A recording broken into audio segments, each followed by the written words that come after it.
During the Vietnam War, the United States military sprayed millions of gallons of Agent Orange and other herbicides on trees and plants.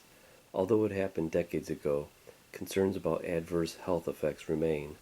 Experts say exposure could potentially affect future generations, and yet today we are spraying the same chemical on all the lawns practically across America with a product called Weed and Feed. It contains the exact same chemicals that they used to spray the jungles in Vietnam.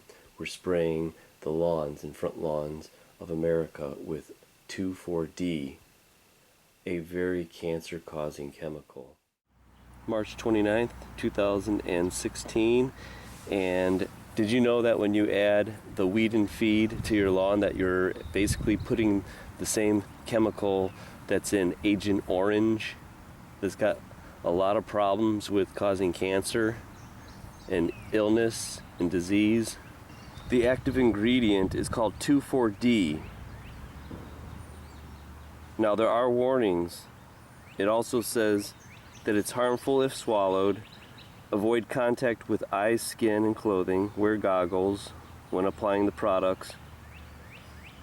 When using the product, wear long sleeve shirts, long pants, socks, shoes, rubber gloves. And after using the product, rinse the gloves before removing, which is great, it goes right down the sink. Remove clothing and launder separately, which goes down the sink also into our drinking waters.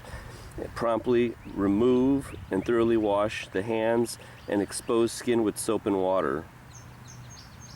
Avoid contamination of food and feedstuffs. Now they show you maximum application rates, but you really think everybody's following those directions? Who cares if you have a couple weeds in your lawn? It might look like a healthy lawn, but actually it's a poisonous lawn. Now look at this minor bulb. This is called Pushkinia. It's kind of got a lightish blue tint to it.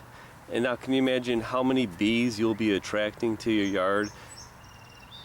And these bulbs only last about 2 weeks of bloom, and then they're gone for the year.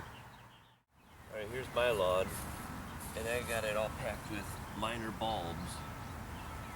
It's a sea of blue, snowdrops, galanthus, eranthus, winter aconites, and your lawn could look amazing without the need of Weed and Feed.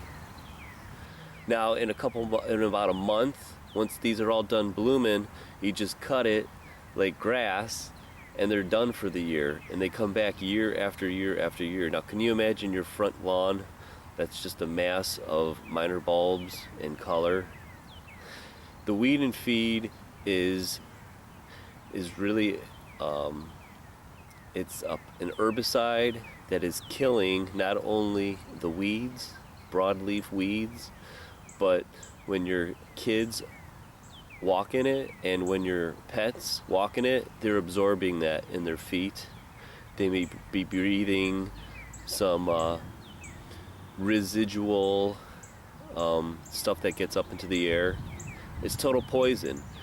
Weed and Feed is not only killing the weeds, it's causing illness, disease, and possibly cancer in the people that are exposed to the chemicals that are in that lawn. Here's the snowdrops. They bloomed about 2-3 weeks ago, and those are going to be mowed down to nothing.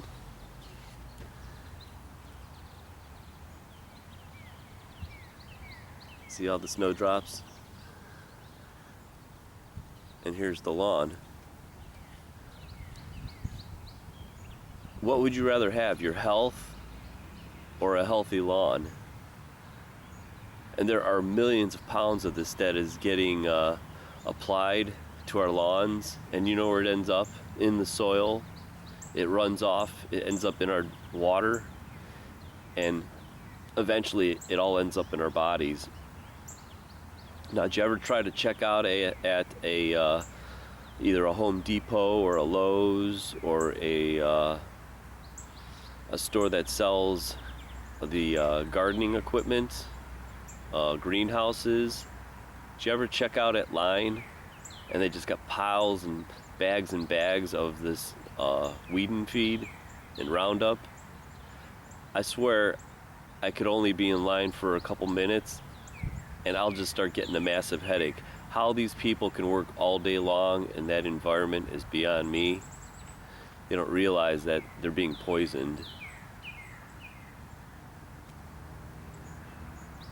So if you don't buy it, they won't have it anymore because it's all about money.